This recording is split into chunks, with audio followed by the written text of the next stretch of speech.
자, 본문 말씀 14장 22절 23절을 읽으면, 그러므로 방언들은 믿는 사람들을 위한 것이 아니라 믿지 않는 사람들을 위한 표적이지만 예언은 믿지 않는 사람들을 위한 것이 아니고 믿는 사람들을 위한 것이라.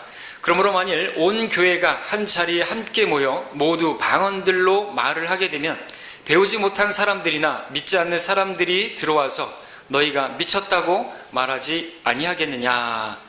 자, 이 두 절 말씀을 본문으로 읽고 오늘 고린도서 14장을 다 또 볼 것이고 또 사도행전도 보면서 방언에 관해서 오늘 말씀을 전하고자 합니다. 자, 오늘 말씀의 제목은 방언은 미친 짓이다. 방언은 미친 짓이다 라고 좀 과격하지만 목적이 있죠. 그리고 오늘 본문에 보니까 또 하나님께서 바울을 통하여 그것은 그렇게 하는 것은 미친 짓이다 라는 것인데요.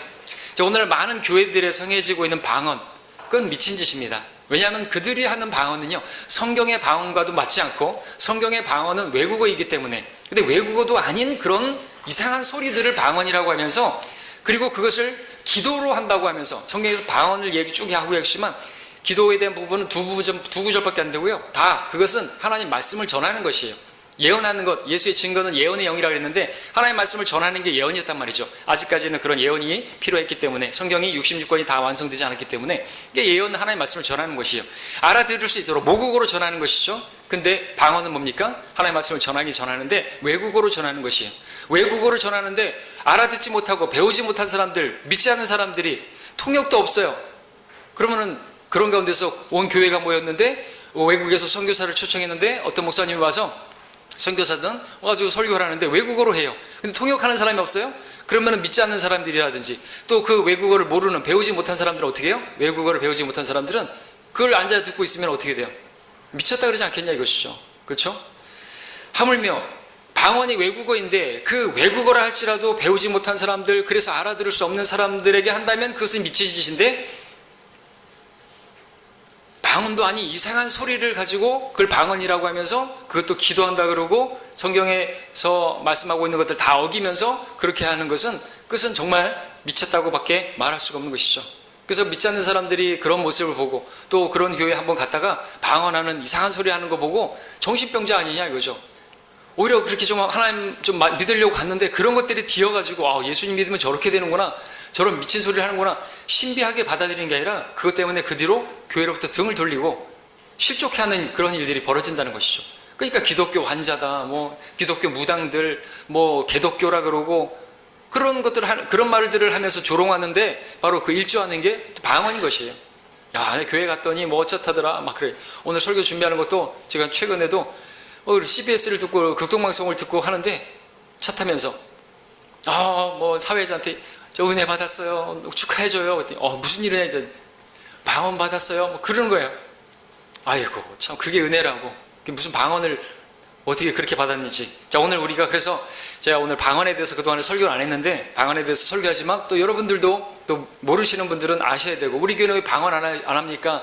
거기에 대해서 알려줄 수 있어야 되겠고, 또 방언이 뭔지에 대해서 정확히 알아야 되겠고, 또 오늘 이걸 통해서 마귀가 어떻게 역사하고 정말 왜 그런 것을 하게 만드는지 그것도 우리가 간파하면서 분별력을 가지고 이게 영적 전쟁이라는 그런 측면에서 여러분들이 잘 들을 수 있기를 바랍니다. 자, 방언을 하는데 외국어가 방언인데 그 외국어로 설교하는데 통역자가 없으면은 성경은 뭐라고 말합니까? 하지 말라고 그러는 것이죠. 28절을 보시면 14장 28절에 그러나 만일 통역하는 자가 없거든 교회에서는 조용히 하고 자신과 하나님께만 말하라 그랬습니다. 근데 오늘날 방언한다고 하는 그러한 교회들에서 이 말씀대로 합니까? 통역이 없어요. 근데 막 해대요. 그리고 지금 그렇게 하면은 여기서도 자신과 하나님께만 말하라 그랬는데 조용히 하고, 교회에서는 통역이 없으면 하지 말라 그랬고, 집에 가서 조용히 하나님께만 말하는 것은 그 사람이 외국어로다가 하나님께 말씀을 드리는 거, 자기의 언어예요. 근데 그죠? 그 언어를 가지고 하나님께 말씀드리는 건 하나님께 말씀드리는 것이죠. 근데 방언이 하나님께만 말씀드리는 거라고 그러면서 교회 안에서 그렇게 방언을 하는 것은 잘못된 것이에요. 여기서 하나님께 말씀드린다는 것은, 그것은 하나님은 알아들으시니까 그 언어를, 외국어 다 알아들으세요. 왜? 외국어들을 다 주신 분이 하나님이세요. 이때 뒤에 보겠지만, 자, 또 27절도 보시면 누가 알지 못하는 방언으로 말하려면, 이게 알지 못한다는 것은 그 사람이 알지 못하는 게 아니라 그 듣는 사람들이 알지 못하는 거예요. 외국어니까 배우지 못했기 때문에 그 외국어를 오늘날 학원 다니지 못해서, 고등교육을 배우지 못해서 배우지 못한 사람들은 알지 못하는 것이죠. 알지 못한다 그러니까 또 이거를 방언하는 사람도 알지 못한다고 그렇게 또 속이는데 잘못된 것입니다. 자, 방언으로 말하려고 하면 어떻게 해요? 두 사람이나 많아도 세 사람이 차례로 하고 한 사람은 통역하라 그랬습니다. 여기서 또 통역해야 되는 것이죠. 그리고 질서 있게 이렇게 하라고 하셨습니다. 이 말씀대로 합니까? 오늘날 방언하는 교회들 안 하죠? 동시에 막 다 막 해댑니다. 저도 방언하는 그 교회 한번 부흥 집회 갔다가 그때 내가 나왔어요. 이건 도저히 더 이상 잊지 못하겠다. 그랬더니 그 부흥사가, 제가 보란 듯이 나왔죠. 분위기 깰라고, 찬물로 끼얹으려고. 그랬더니 그 부흥사가 제 뒤에다가, 제 뒤통수에다 대고 저 XX 그러면서 집회 중에 내가 나가지 말라 그랬는데 분위기 깬다고 그러는 것이에요. 욕을 하는 거예요, 저한테 대놓고. 그래서 제가 툭 쳐다보고 그냥 나왔죠. 비웃으면서. 그래서 주의 종이 말하는데 그냥 간다고 속으로. 네가 주의 종이면 내가 주의 천사다. 그러고 나왔어요. 여기 은강교회인가 거기서 했었을 때 아주 그냥 돛대기 시작인 거예요. 방언을 했었는데 그 혼란 자체죠. 혼동스러운 것입니다. 진짜 방언인 외국어도 여러 외국인들이 모여가지고 막 그렇게 하면 어떻게 해요? 혼란스럽죠. 요즘 이제 외국에서 많이 오고 베트남, 필리핀 많이 와서 장터에서 보면 막 샬라샬라 하면 거기도 막 혼란스러워요. 그렇잖아요? 그러면은 얼마나 혼동스럽습니까? 여러분들 33절을 보십시오. 14장 33절. 이는 성도들의 모든 교회에서와 같이 하나님은 혼란의 창시자가 아니라 화평의 창시자이심이라 그랬습니다. 하나님이 이런 분이세요. 화평의 창시자세요. 네, 근데 그렇게 혼란스럽게 됐다? 문제가 있는 것이죠. 문제가 있는 곳에 혼란이 또 있고, 하나님께서는 또 그런 가운데서 문제가 있으면요 또 혼란케도 하시는 분입니다. 우리 이제 이와 관련해서 창세기로 가서 보겠습니다. 창세기 11장 9절 가서 보겠습니다. 여러분들 그 혼동이 뭐죠? 혼동을 다른 말로 하면, 그 원어로 말하면 히브리어로 바벨이죠. 바벨이라는 말이 어디서 나옵니까? 창세기 11장에서 나오죠. 11장 9절을 먼저 보시면, 그러므로 그것의 이름을 바벨이라 불렀으니 이는 주께서 거기에서 온 땅의 언어를 혼란케 하셨습니다. 주께서는 거기서부터 그들을 온 지면에 멀리 흩으셨더라. 자, 바벨이라 불렀는데 거기에 무슨 일이 일어난 것입니까? 언어를 혼란케 하신 것이죠. 외국어들을 주신 것입니다. 그랬더니 서로 다른 외국어들을 막 하니까 혼동이 일어나는 것이에요. 자, 왜 이런 바벨과 같은 현상이, 이런 일들이 벌어진 것입니까? 1절에 보시면, 자, 먼저는 하나님께서 온 땅에 11장 1절에 온 땅에 하나의 언어와 하나의 말만 있더라 그랬고, 6절에 보니까 주께서 말씀하시기를 보라 백성이 하나요 그들 모두가 한 언어를 가졌기에 이런 일을 시작하였으니 이제는 그들이 하기로 구상한 일을 아무도 막을 수 없을 것이라. 근데 하나님께서 그 일을 막기 위해서 아주 탁월한 선택을 하셨는데 무슨 일을 하셨습니까? 7절에 보니까 가자 우리가 내려가서 거기에서 그들의 언어를 혼란시켜 그들이 서로의 말을 알아듣지 못하게 하자 하셨습니다. 여러 가지 외국어를 주신 것이, 그러니까 하나님께서 지금 우리가 모든 세계 언어들은 하나님께서 주신 것이에요. 이때부터 외국어가 시작된 거예요. 외국어 나라 말을 주신 것이죠. 그리고 그 말을 가지고 이제 글로 쓴 것이 이제 글이잖아요. 언어. 자, 언어가 통하지 않으니까 공사는 중단될 수밖에 없었고 결국 같은 언어를 쓰는 사람들끼리 지면으로 흩어져서 민족을 이루게 된 것입니다. 계시록 같은 데 보면 민족들과 나라들과 그 방언들 이렇게 표현도 나오죠. 언어를 쓰는 같은 민족들이 말이 통해야 되니까 그렇게 해서 민족을 이루게 되는 것이죠. 자, 이제 이 사건을 봤는데 이 사건과 연관해 가지고 이 사건에 대한 반전, 역전 또는 어떻게 이렇게 반대의 일이 일어난 것을 보게 되는데, 우리 사도행전 2장 가서 보겠습니다. 사도행전 2장을 보시면 저기 보면 이제 서로 다른 언어들을 쓰는, 그러니까 외국어들을 쓰는 사람들이 한 곳에 모였죠. 한 지역에 모였는데 놀랍게도 그들에게 있던, 창세기에서는 그 언어의 장벽이 생겨서 뿔뿔이 흩어질 수밖에 없었는데 그 사람들이 다 유대인들이 천하 각국에서 흩어져 살다가 명절을 지키기 위해서, 오순절이죠. 오순절 명절을 지키기 위해서 이제 다 모인 것입니다. 예. 그런데 그때 무슨 일이 일어난 것입니까? 그들에게 있던 언어의 장벽이 무너지면서 그들이 모두가 다 자기 나라 말로 알아듣게 됐던 것이죠. 사도행전 2장 1절부터 4절까지 읽으면 그 오순절 날이 되자 그들이 다 하나가 되어 한 장소에 모였는데 갑자기 하늘에서 거친 강풍 같은 소리가 나더니 그들이 앉아있는 온 집안을 가득 채우더라. 거기에 불같은 모양으로 갈라진 혀들이 나타나 각 사람 위에 머물더니 그들 모두가 성령으로 충만하여 성령께서 그들에게 발설하게 하신 대로 다른 방언들로 말하기 시작하더라. 방언이 복수죠. 다른 방언들, 여러 가지 외국어들입니다. 계속해서 읽으면 당시 예루살렘에는 신앙심이 깊은 유대인들이 천하 각국으로부터 와서 머물고 있었는데 그때 이 소문이 퍼지자 무리가 함께 모여 혼란이 생겼으니 이는 각 사람이 자기 나라 말로 그들이 말하는 것을 들었기 때문이라. 창세기에서도 혼동이 생겼는데 거기서 완전 반대되는 모습이, 그때는 말을 알아듣지 못해가지고 혼란스러운데 지금은 말을 알아들으니까 더 혼란스럽겠죠. 아니, 그런 외국어를 자기가 흩어져서 살던 그곳에서 자라서 유대인들이 거기서 그 나라를 언어를 쓰는데 어떻게 이 사람들이 갈릴리 사람들인데 내가 거기서 나고 자란 그 언어를 지금 막 해대는 거예요. 배우지도 못했는데 하는 것이에요. 이때의 방언은 표적이에요. 하나님께서 기적적으로 성령께서 그들의 입술을 주관하 가지고 하셔서 외국어를 하게 하신 것이죠. 그래서 각 사람이 자기 나라 말로 그들이 말하는 것을 들었기 때문이라 말하고 있습니다. 7절부터 읽으면 그러자 그들이 모두 놀라고 이상히 여겨 서로 말하기를 보라, 말하고 있는 이 사람들은 모두 갈릴리 사람이 아니냐. 그런데 어떻게 해서 우리 각 사람이 우리가 태어난 곳의 고유 언어로 말하는 것을 듣게 된단 말인가. 파데인과 메데인과 엘람인과 메소포타미아, 유대와 카파도기아, 폰토와 아시아, 프루기아와 밤필리아, 이집트와 쿠레네에 있는 가까운 리비아의 여러 지방에 사는 사람들, 로마에서 온 타국인들, 즉 유대인과 유대교로 개종한 자들과 크레테인과 아라비아인들인 그들이 우리의 언어로 하나님의 위대한 일들을 말하는 것을 듣고 있도다 하니 그랬습니다. 자, 이 일은 바벨탑 사건에 일어났던 일과 정반대의 사건이 일어난 것이죠. 그때의 일에 완전 역전이 된 것입니다.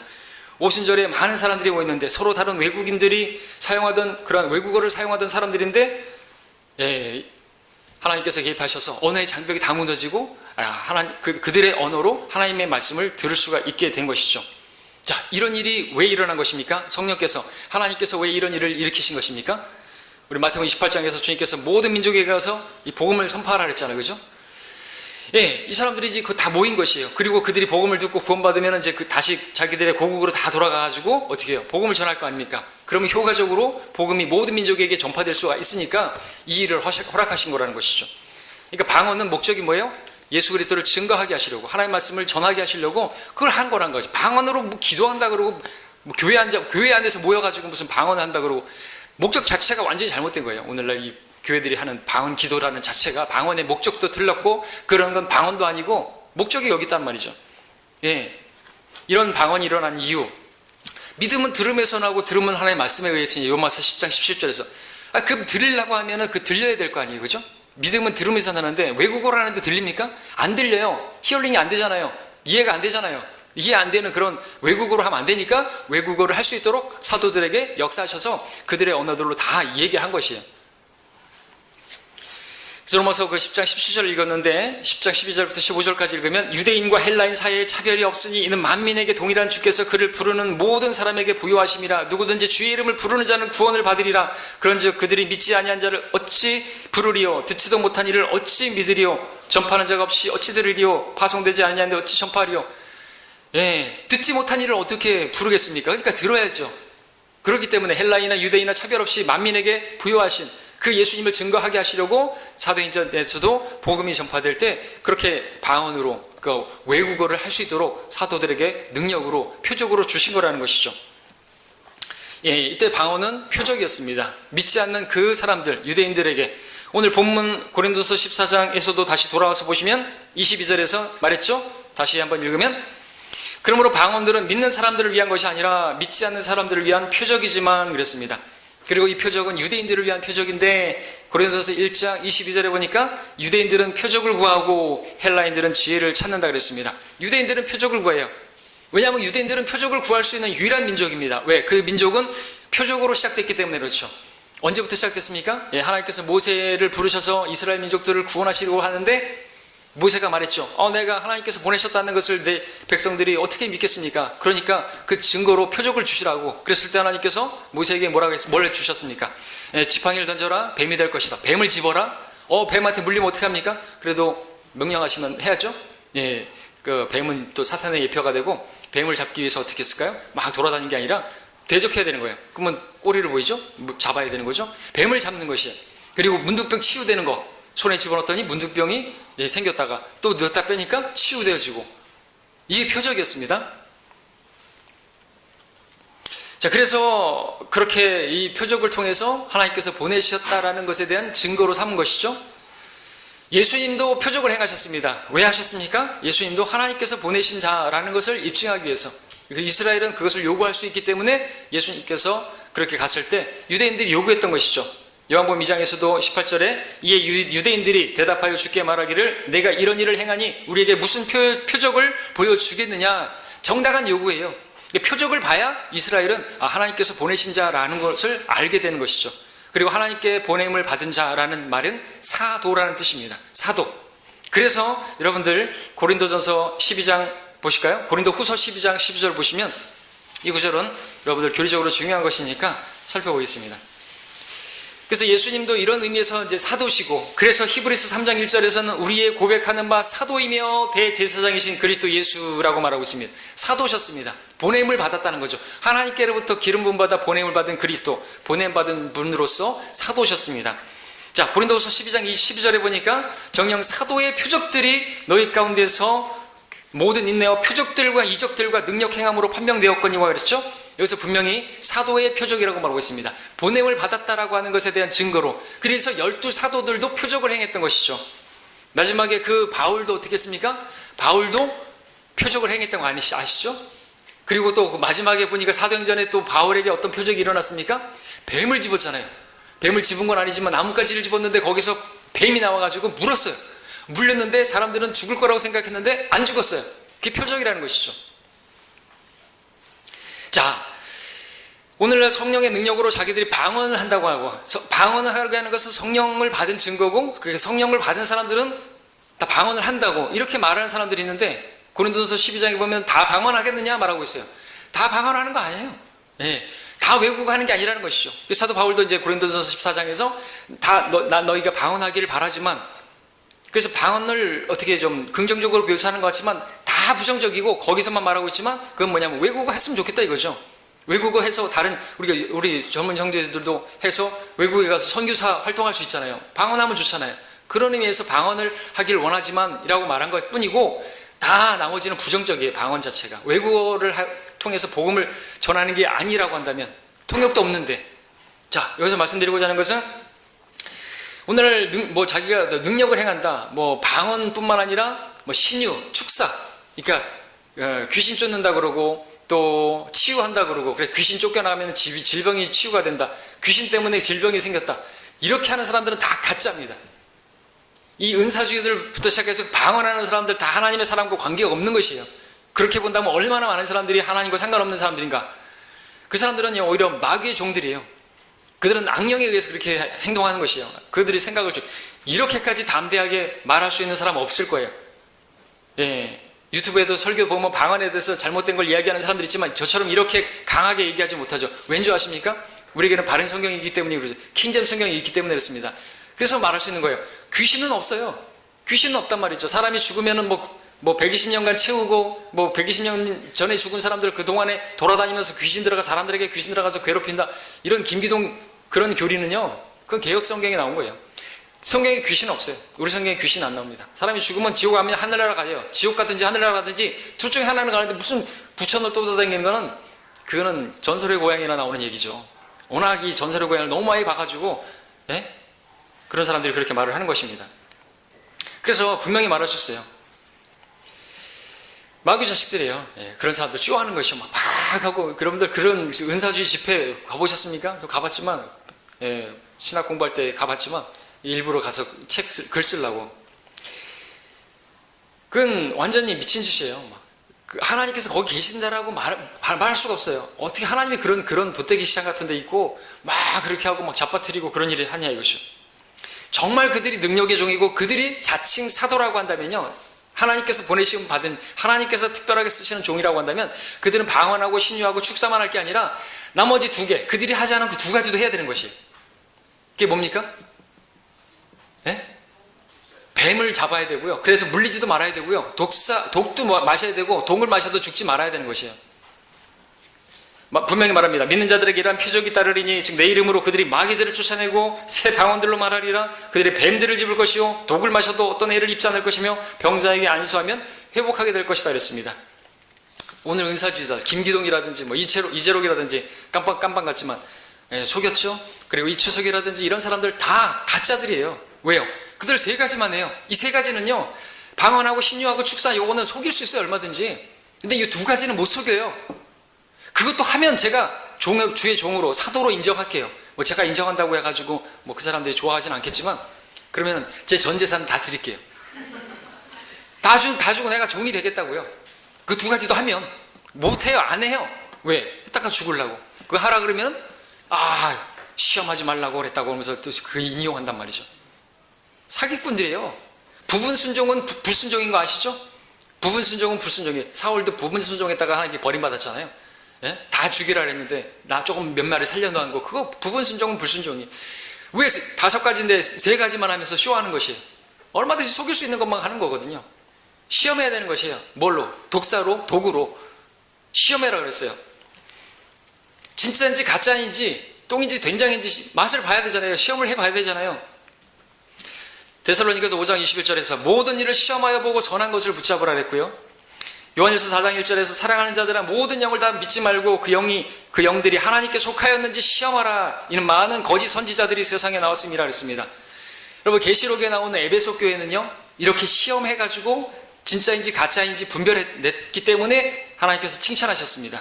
계시록 2장 2절에 내가 너희 행위와 수고와 인내를 알며 또 내가 어떻게 악한 자들을 용납지 아니한 것과 자칭 사도라 하지만 아닌 자들을 시험하여 그들이 거짓말쟁이임을 찾아낸 것, 이것을 칭찬하신 것이, 자칭 사도라고 하는 자들을 아닌 거짓말쟁이들 시험했다 이거죠. 무엇으로 시험했을까요? 한번 해봐라 이거죠. 독사 마셔봐라 이거죠. 독을 마시고 독사 물려도 죽지 말아봐라 이거죠. 시험해야 되는 겁니다. 어디서 사기를 쳐요?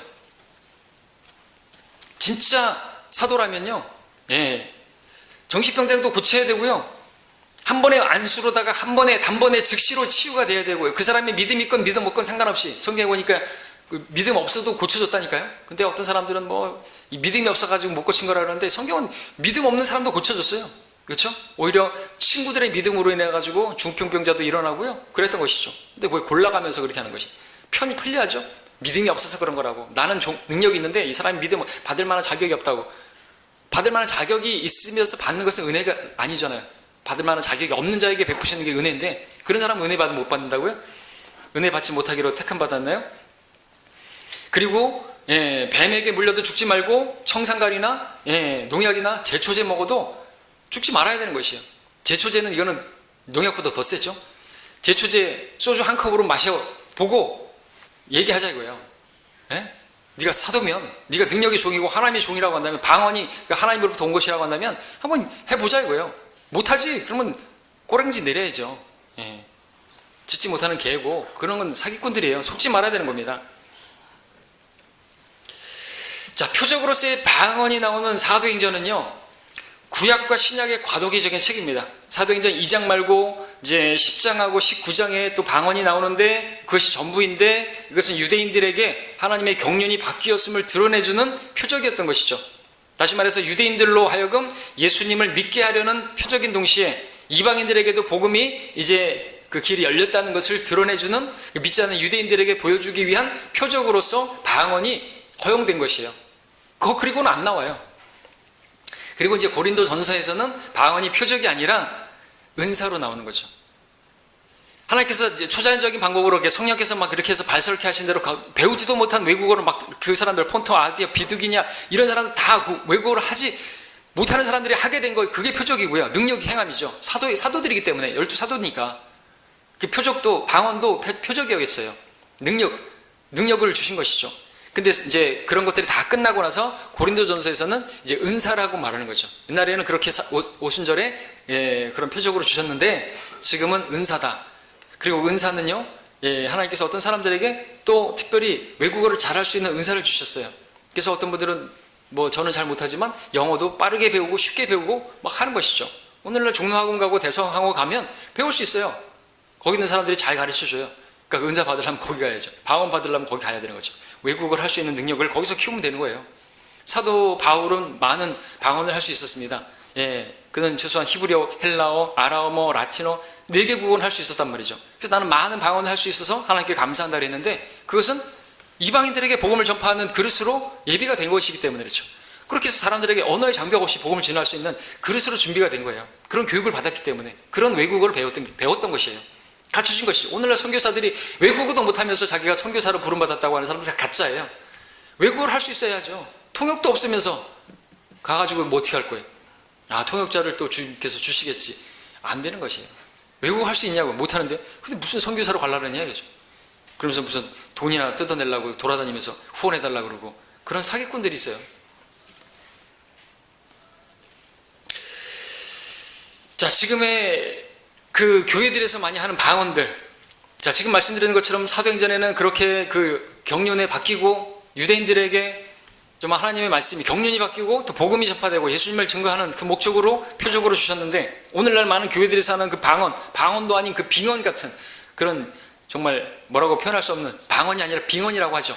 빙언, 빙신 같은 그런 진짜 그렇게 할 수 있어요. 말할 수 있어요. 그게 뭐지? 믿지 않는 사람들이 왔을 때 미쳤다고 말했잖아요. 그게 성경의 증거라니까요. 그러니까 빙신짓이라고 말을 해도 좀 말할 수 있어요. 그것을 이렇게 말 못하겠죠. 그러면은 뭐 성령에 의해서 하는 것인데 너는 나보고 이제 그러겠죠. 너는 성령을 모독하는 죄를 졌다. 너는 용서받지 못할 죄를 졌다. 이렇게 말하겠죠. 저는 그렇게 말할 수 있는 자신이 있어요. 왜? 성령을 모독하는 죄, 용서받지 못하는 죄, 이것은 이 시대에 지을 수 없는 죄예요. 예수님께서 계셨을 때 예수님을 향해서 예수님께서 행하신 그 능력을 가지고 바알세불을 마귀의 힘을 빌어서 한 것이라고 말을 예수님께 하는 그 자체가 용서받을 수 없는 죄라. 그래서 그 사람들에게서 예수님께서 말씀하신 거예요. 성령을 모독하는 죄, 용서받지 못할 죄. 근데 지금 예수님이 안 계시기 때문에 그런 죄를 지을 수가 없는 것이에요. 근데 저는 분명히 말할 수 있죠. 그들이 하는 방언은 빙언이고 빙신짓이고 미친 짓이라고 담대하게 말할 수 있어요. 왜? 그렇게 말해도 저는 구원을 잃어버리지 않는다는 확신이 있기 때문에 그런 거거든요. 근데 다른 사람들은 이렇게까지 말 못하는 것이에요. 왜? 방언이 잘못된 걸 알면서도 여러분들 유튜브 같은 데 보면 이렇게까지 말 못해요. 오늘 설교 제목처럼 방언은 미친 짓이다 이렇게까지 과격한 제목을 못 붙인다는 것이죠. 이렇게 말하는 것은 이제 이렇게 제목 붙이는 것도 조회수를 사람들이 많이 들어야 되잖아요. 이렇게 우리만 아는 게 아니라 또 많은 사람들이 알아야 되는데 이렇게까지 심하게 하면 이 사람 완전히 이 구원 잃어버리게 생겼네 하면서 안타까워서 막 들어와 보잖아요. 그러다가 이제 들어와서 보다 맞네? 그렇게 됐으면 좋겠다 해서 과격하게 전하는 것이니까 뭐 사랑이 없네 그렇게 또 생각하는 사람들은 어쩔 수 없죠. 사람이 사랑이 없어 그러면서 할 말이 없죠. 그러면 자, 이제 고린도전서 14장으로 다시 와서 보시면요.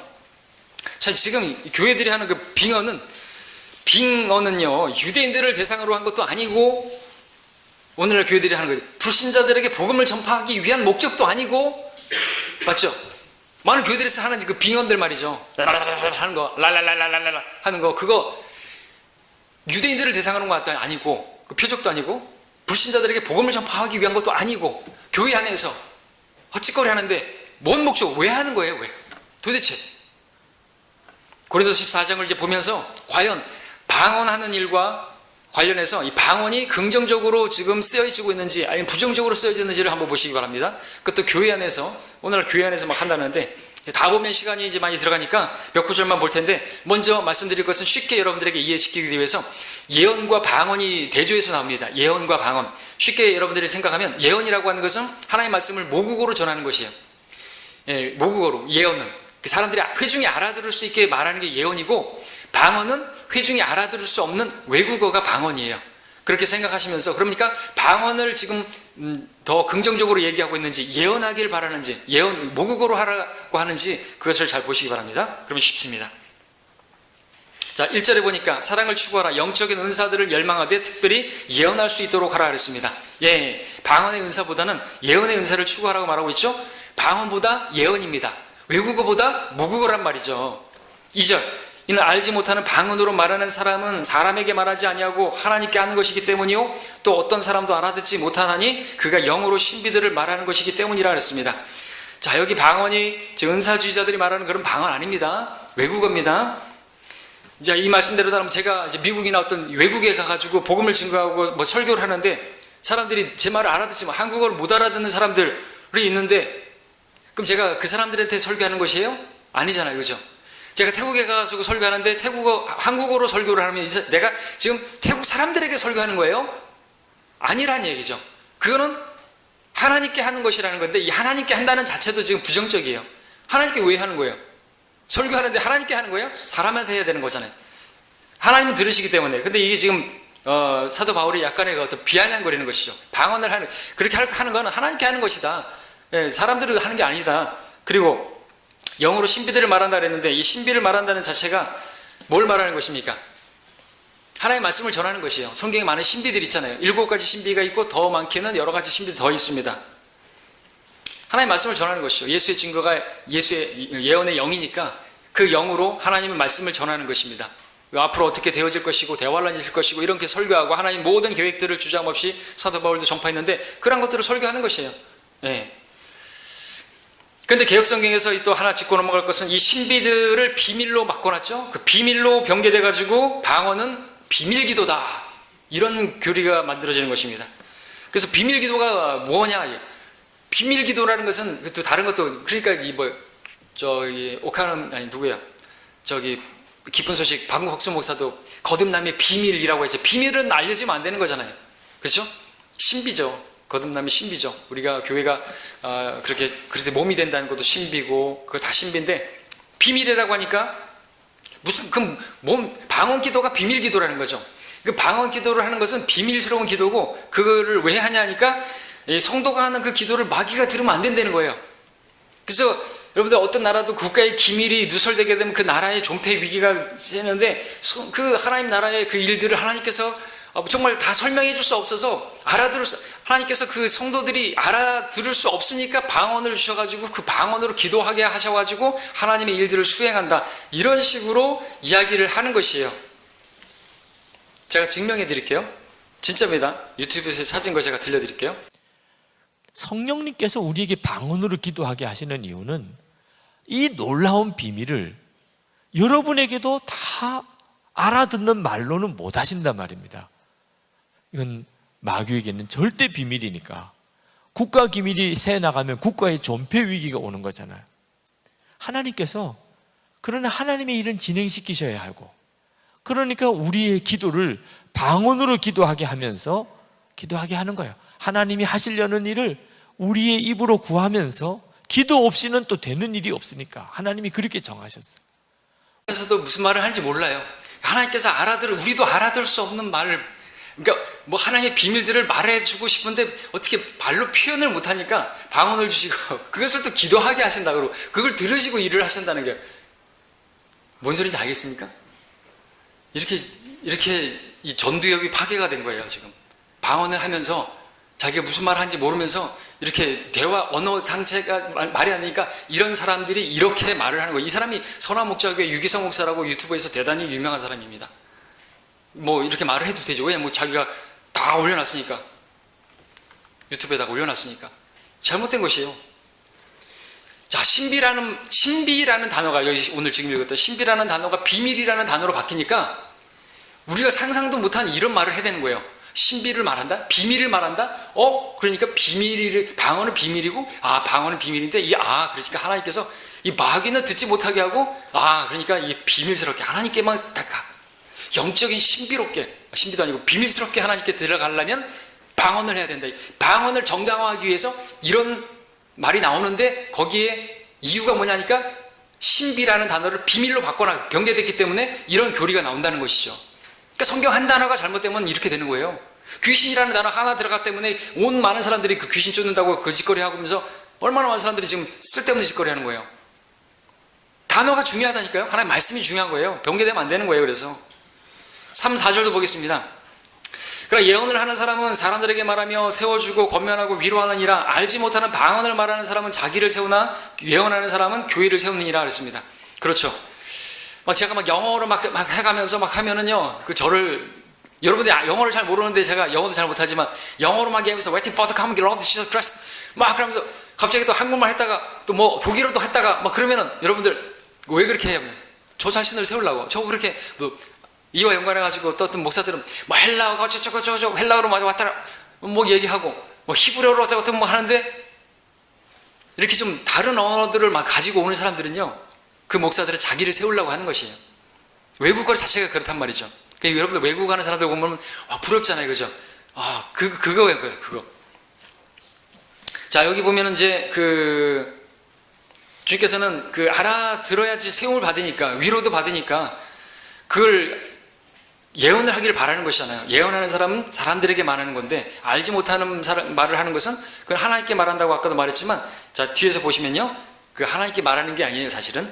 5절, 6절도 보십시다.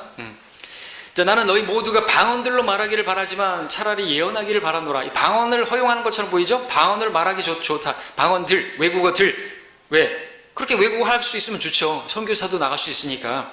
자, 이는 방언들로 말하는 자가 통역을 하여 교회가 세움을 입지 못한다면 예언하는 자가 더 낫기 때문이라. 자, 여기서도 방언보다 예언이죠? 외국어보단 모국어죠?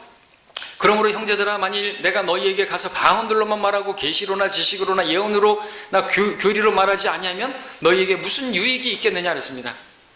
방언 알아듣지 못하는 외국어인데 그 무슨 유익이 있겠냐 이거죠. 아무 열매가 없습니다. 7절부터 9절까지 피리나 하프같이 생명이 없는 것들일지라도 소리를 낼 때 그 소리를 구별하지 못하면 피리를 부는 것인지 하프를 타는 것인지 어떻게 할 수 있으리요? 뿐만 아니라 만일 불확실한 나팔을 내면 누가 전쟁 준비를 하겠느냐? 너희도 마찬가지라. 만일 너희가 방언으로 쉽게 알아들을 수 없는 말을 한다면 무슨 말을 하는지 어떻게 알 수 있겠느냐? 이는 너희가 허공에다 말하는 것이니라 그랬습니다. 허공에다 말하는 것이. 앞에 2절에서 그 육신적인 고린도 성도들이 자기가 방언을 말하는 것이 하나님께 말하는 것이라 그랬죠? 사실은 뭐예요? 허공에다 말하는 것이에요. 하나님께 말하는 거, 물론 하나님께 말하는 거죠. 그러나 허공에다 말하는 것이에요, 그거는. 막 제가 셔도카라크 제가 막 이렇게 하는, 지금 제가 한 말은 외국어입니다. 쿠스 투드라미 라스타 이렇게 제가 일부러 외운 건데 그런 하고 요미한범의 40도 이게 팝송인 건데 원래 팝송. 옛날에 외웠던 거예요. 잘 안 나오는데. 이거 외국어란 말이죠. 자, 근데 그렇게 하면은, 만약에 그것으로 설교를 한다 그러면은, 그는 허공에다 말하는 거예요, 허공에. 이제 제가 뭘 말했는지 아무것도 못 알아듣죠. 아멘을 못 하잖아요. 허공에다 한 거예요, 허공에다가. 그리고 여기서 심지어 필이나 나팔도 그 소리가 뜻이 있어요, 그죠? 여러분들 군대에서 나팔을 불 때 기상나팔하고 전진나팔하고 취침나팔하고 다 달라요, 그죠? 빰빰빰빰빰빰빰. 그 음료 다 다르단 말이죠. 딱 들으면 알아요. 그런 피리조차도, 그런 나팔조차도 뜻이 없는 게 없는데 사람이 말을 하는데 뜻이 전달되지 않는 말이 그게 말이에요, 방구예요? 그죠? 요즘 말하는 것처럼 그게 말이냐고요? 방구죠. 방구 소리도 그런 소리 분별할 수 있죠. 이게 소화가 잘 된 방구인지. 농담이고. 자, 그게 말이라고 한다면 그 말이 무엇과 같다는 것이에요? 허공에다 말하는 거와 마찬가지라는 것이에요. 아주 장막하게 또 아주 쉽게 잘 표현하고 있잖아요. 사도 바울이 이렇게 말하는 거예요. 허공에다가 말하는 사람들 보십시오. 옛날에 이성 목사님께서 여러분들 지나가다가 막 혼자 막 떠들어대는 사람들 이렇게 보면 어떻게 미쳤다 그러지 않겠냐고 이제 그랬는데 요즘은 혼자 또 돌아다니면서 막 떠드는 사람들 많이 있어요, 그렇죠? 왜 블루투스 끼고 전화를 하는 거예요. 그때는 블루투스가 없었기 때문에 혼자 여러분들 돌아다니다가 막 떠들고 다니는 사람이 있으면 그 미친놈이라고 막 그랬는데 지금 시대가 바뀌어가지고 블루투스로 막 돌아다니면 저는 이성 목사님 설교가 생각나는 거예요. 근데 그런 사람들 많이 있잖아요. 돌아다니면서. 여러분들도 그렇게 하죠. 나중에 보니까 조그맣게 블루투스가 있더라고요. 자, 계속해서 볼까요? 자, 10절, 11절, 11절 계속 봅니다. 세상에 수많은 종류의 말이 있을지라도 뜻없는 말은 하나도 없으니 그러므로 내가 그 말의 뜻을 알지 못하면 말하는 그 사람에게 나는 야만인이 되고 그 사람도 나에게 야만인 되리라. 하나님께서 우리가 야만인 되기 원하실까요? 절대 아니죠. 12절 13절 너희도 마찬가지라. 너희가 영적인 은사들을 열망한 이상 교회를 세우는 데 풍성하기를 구하라. 그러므로 알지 못하는 방언으로 말하는 사람은 통역할 수 있도록 기도해야 하리라. 그렇습니다. 교회를 세우고자 한다면 방언은요 반드시 통역돼야 되죠. 14절에서 내가 알지 못하는 방언으로 기도하면 내 영은 기도하는 것이지만 나의 지각은 열매를 맺지 못하리라. 이것도 2절과 비교할 필요가 있습니다. 이것은 성령 안에서 기도하는 게 아니라 자기 영 안에 메인 바에 대해서 기도하는 것이죠. 알지 못하는 외국어로 설교를 하든 기도를 하든 그건 자유겠지만 열매는 없다는 것이죠.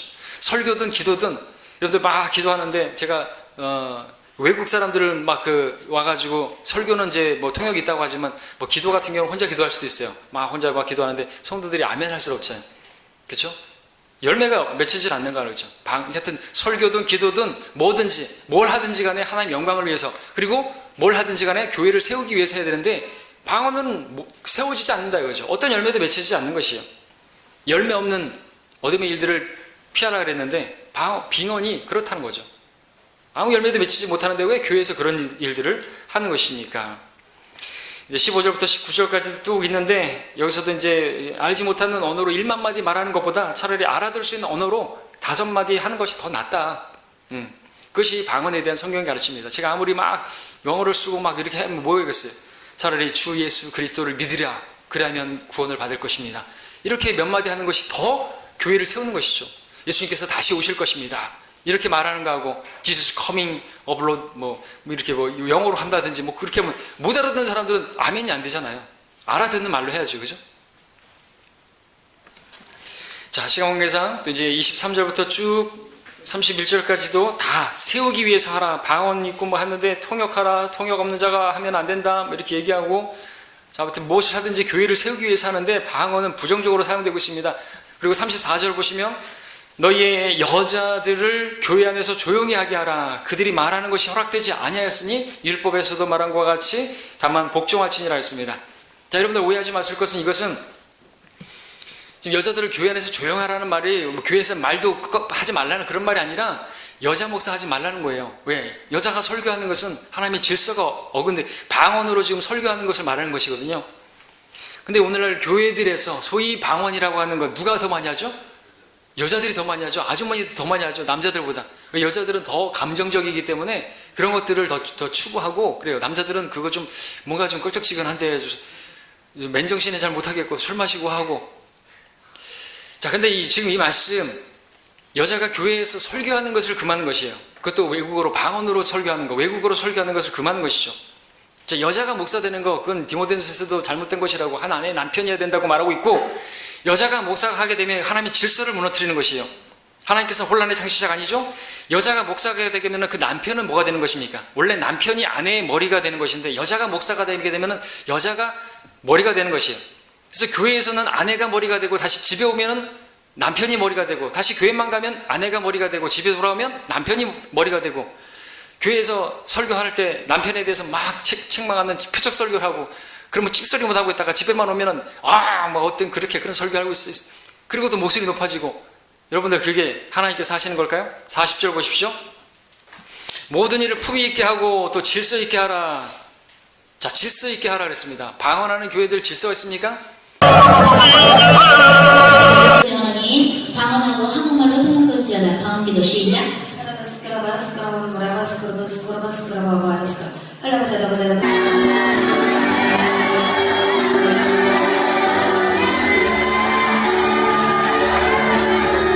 다같이 방언으로 기도하겠습니다.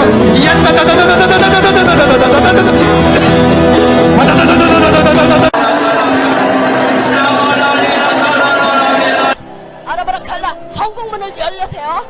방언을 통하여 천국문이 열어집니다. 아라바라카라바라카라바라카라바라 블라블라블라블라블라블라블라블라 야라라라라라 야라라라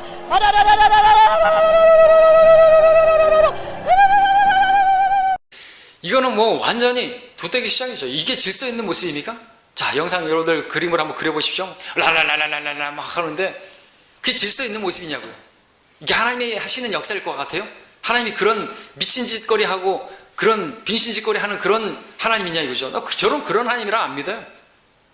그러니까 사람들이 믿지 않는 불신자들도 미쳤다 그러고 다 교회 떠난다니까요. 그게 얼마나 피해인지 알아야 되는데 이전에도 우리 김경 목사님도 설교하셨고 방언에도 설교했는데 제가 또 해야 되는 이유는 그런 것들을 또 자꾸만 듣고 자기가 무슨 방언 받았다고 축하해달라 그러고 아직도 방언이 뭔지도 모르는 사람들이 있어서 설교하는 것이고 여러분들도 이런 것들을 또 나르시고 퍼나르시고 영상 올라오면 그리고 알려드려야 되고요. 또 우리는 여기서 우리가 중요한 게 또 알겠죠? 자, 이상 이제 고린도전서 다 보진 않았지만 명백하게 방언보다는 예언이에요. 그러니까 외국어보다는 모국어입니다. 그게 낫다고 말한 거죠. 계속해서 나오는 것이 알아들을 수 있는 말을 하라는 거죠. 알아들을 수 없는 말은 아무 유익도 없다 이거죠. 교회, 은사라는 게 교회를 세우기 위해서 주신 것이죠. 어떤 은사든지 간에 교회를 세우는 것, 방언도 은사인데 그것도 교회가 세워지지 못할까 하면 하지 말라 이거죠. 교회에서는 더더욱 하지 말아야 되는데 왜 교회에서 그렇게 난리를 지겨요? 예? 차라리 집에 가서 혼자 하든가. 그게 방언이라고 한다면. 방언도 아니지만, 그렇죠? 근데 지금 교회들 보면 외국어를 설교하는 것도 아니고 하나님의 말씀 전하는 것도 아니고 복음 전하는 것도 아니고 기도할 때 내는 이상한 헛소리를 방언이라고 하는 것이에요. 그건 방언이 아니고 빙언이죠. 성경에서 방언이라고 하는 건 외국어로 하나님의 말씀을 전하는 것입니다. 근데도 이상한 헛소리 하면서 방언 기도한다고 하는 사람들 왜 방언으로 그렇게 기도한다는 것인가요? 그래서 유튜브에서 찾아보면 여러 사람들이 그런 말을 합니다. 옛날에 우리 교회에서 목포교회에서 내려갔던 그 김청겸 그 아내 김청겸은 찬양인도 하고 손선미는 설교하고 얘기하는 것이 여러분들 방언이 뭔지도 알면서 지금 걔가 토해내는 것에서 다시 돌아갔어요. 그래서 맨정신으로는 기도 5분 하기도 힘드시지만 어떻게 방언으로 기도하시니까 막 2시간도 하고 3시간도 하실 수 있죠? 이게 방언 기도의 능력이고 방언 기도의 유익이라고 이런 소리라는 것이에요. 그 들으면 뭐가 생각납니까? 마치 맨정신에는 진담을 못하는데 술 취한 상태에서는 그냥 한 말 또 하고 또 한 말 많이 하고 그거하고 전 똑같다고 생각해요. 맨정신이 아닌 거예요. 제정신이 아닌 것으로 막 설교 방언한다 그래요. 그럼 나도 편하겠다 그죠? 진짜 방언으로 하면 편하겠죠. 그럼 얼마나 편해요? 아니 하나님께 말씀드리는데 그렇게 해야 되겠어요? 기도는요 정확하게 똑부러지게 해야 되는 거예요. 왜? 하나님은 말을 주신 분이고 언어를 주신 분이에요. 외국어도 주신 분이에요. 말과 글의 종교예요. 우리는 말씀을 주셨고 하나님의 말씀을 글로다가 읽고 말씀으로 기도하고 이게 주님과 교제인데 말씀은 변개시켜버리고 말은 말이 아니고 방구가 되게 만들어버리고 누가 하는 짓이에요? 마귀가 하는 것이지. 언어 체계를 하나님과 대화를 단절시켜버리는 거예요. 그거 아셔야 돼요. 하나님과 교제를 막는 거예요. 어떻게 해요? 말씀은 변개시켜버리고 말은 방구가 되게 만들고 빙언이 되게 만들어버리고. 그러니까 마귀가 뭘 제일 두려워하는 줄 아시죠? 하나님과 교제하는 그리스도인들 제일 무서워해요. 기도.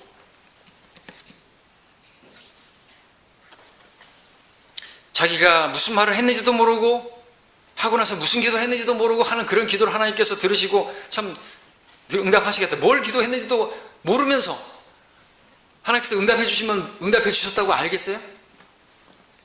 그게 진짜로 하나님과 비밀적이고 그런 기도일까요? 천만에요.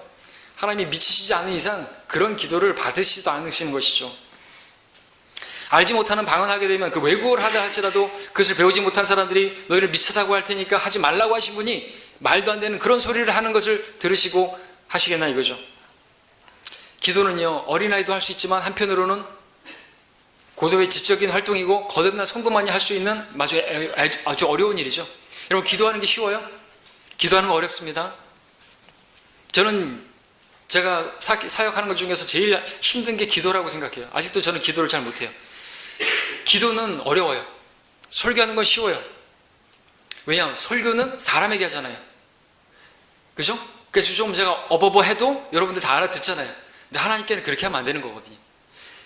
기도는 하나님께 하는 것이고 설교는 사람에게 하는 것이니까 설교와 기도 중에서 뭐가 더 쉬워요? 설교가 더 쉽다고 말할 수 있죠. 보이지 않는 분에게 하는 게 쉬워요? 보이는 사람에게 하는 게 쉬워요? 여러분 죄를 짓고 자백 기도하는 것이 쉽을까요? 시편 51편에서 다윗이 그렇게 자백 기도하는 그것이 쉬웠을까요? 통회하는 마음으로 했잖아요. 혼을 토로하는 기도했어요. 그건 전투입니다. 예수님께서 겟세마네에서 기도하셨던 게 쉬웠을까요? 아니에요. 땀이 핏방울이 되도록 기도하셨고요. 혼이 괴로워 고통스러울 지경이었어요. 기도는 전투입니다. 기도의 전력하라는 것은 이게 전투에 에베소서 6장에서 다 얘기하고 가장 마지막에 중요한 게 뭐 나옵니까? 그래서 기도하는 거 그거 마지막에 나오잖아요. 중요하니까 이게 무장하는 것이고 전투거든요. 싸움이에요. 영적 싸움입니다. 기도의 능력은 대단하죠. 기도의 힘은 대단합니다. 그래서 마귀가 그것을 두려워해요. 끈질기게 간청하는 그런 믿음의 사람의 기도를 마귀가 무서워하기 때문에 마귀가 역사하는 것이에요. 어떻게 해요? 기도를 어떻게 해요? 말이 아니게 말을 만들어버리는 것이에요.